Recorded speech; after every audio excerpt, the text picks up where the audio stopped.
Assalamualaikum warahmatullahi wabarakatuh. Alhamdulillah, puji syukur kehadirat Allah Subhanahu wa Ta'ala atas segala nikmatnya, terutama nikmat iman dan Islam. Sholawat serta salam semoga senantiasa tercurah kepada junjungan kita Nabi Muhammad SAW beserta keluarganya, sahabat, dan pengikutnya hingga akhir zaman. Hadirin sekalian, marilah kita senantiasa meningkatkan ketakwaan kita kepada Allah Subhanahu wa Ta'ala. Di tengah kehidupan yang serba cepat dan penuh tekanan ini, kita sering dihadapkan pada situasi yang menguji kesabaran dan emosi kita. Kadang hal sepele bisa memicu pertengkaran, bahkan berujung pada perkelahian yang merusak. Maka pada kesempatan yang mulia ini, saya ingin mengajak kita merenungi dua hal yang penting yang sangat ditekankan dalam Islam, yaitu menjauhi perkelahian dan menjaga serta mengelola amarah. Islam agama kedamaian.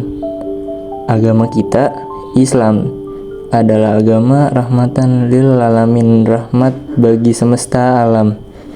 Ia menyeru pada kedamaian, persaudaraan, dan kasih sayang, bukan permusuhan.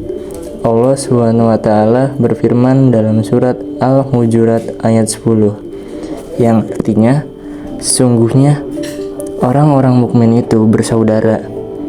Karena itu, damaikanlah antara kedua saudaramu yang bertikai.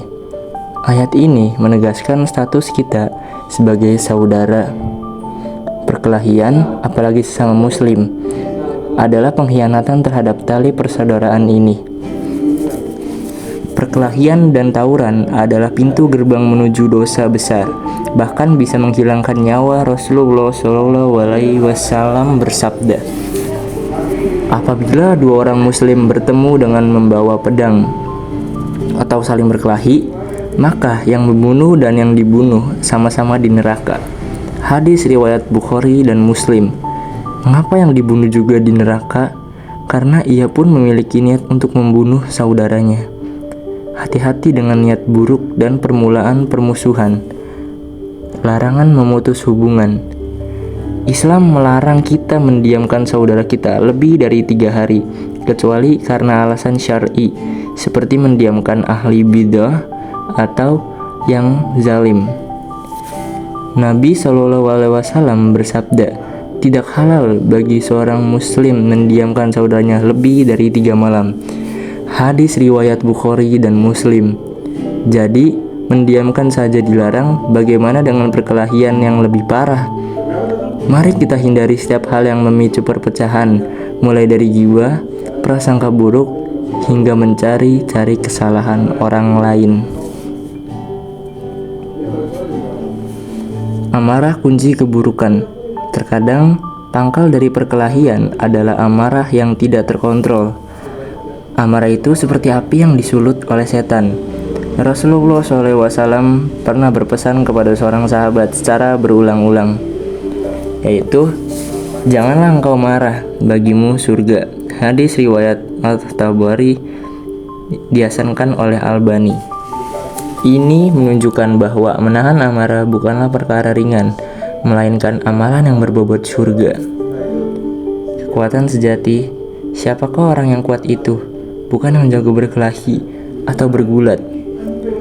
Rasulullah SAW bersabda, yaitu, bukanlah orang yang kuat itu orang yang menang dalam bergulat, tetapi orang yang kuat adalah orang yang mampu mengendalikan dirinya ketika marah. Hadis Bukhari dan Muslim. Kekuatan sejati ada di pengendalian diri, di hati yang tenang, bukan di otot yang kuat. Cara mengelola amarah, yaitu yang pertama, Islam memberi solusi praktis saat amarah datang. Ketika merasa memuncak, ingatlah ini, berlindung kepada Allah. Ucapkan a'udzubillahi minasyaitonirrajim, karena amarah berasal dari setan. kedua, mengubah posisi. Jika sedang berdiri, duduklah. Jika tidak mereda, berbalinglah. Ini memutuskan rantai gerak fisik yang bisa berujung perkelahian. Ketiga, berwudu. Amarah dari api, dan api dipadamkan dengan air. Berwudu dapat menenangkan diri. Setelah itu, diam. Rasulullah SAW bersabda, jika salah seorang di antara kalian marah, diamlah. Hadis riwayat Ahmad. Diam mencegah lisan mengucapkan kata-kata penyesalan yang bisa memicu pertengkaran. Hadirin sekalian, marilah kita jadikan hati ini sebagai istana yang dihiasi dengan kesabaran dan pemaafan. Jauhi perkelahian, karena itu merusak persaudaraan dan membawa kerugian dunia akhirat. Jadilah syahid, orang yang kuat, sejati, yang mampu menaklukkan musuh terbesarnya, yaitu hawa nafsu dan amarah di dalam dirinya. Ingatlah janji Allah bagi yang menahan amarah ialah surga. Dan ingatlah pula bahwa siapa yang menahan marahnya, niscaya Allah akan menutupi auratnya atau kekurangannya. Hadis riwayat Ibnu Abi Dunya. Sekian dakwah yang bisa saya sampaikan. Sebelum saya tutup dakwahnya, saya ada pantun nih. Saya sampaikan ya.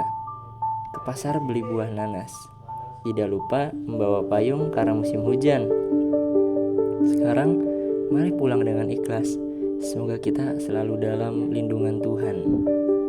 Oh iya, saya lupa belum perkenalan dulu ya. Sebelum saya tutup, izinkan saya perkenalkan. Nama saya Pandu Arya Wiranata Kusuma dari kelas 11-12. Jika sudah perkenalan, saya tutup dakwah ini. Wassalamualaikum warahmatullahi wabarakatuh.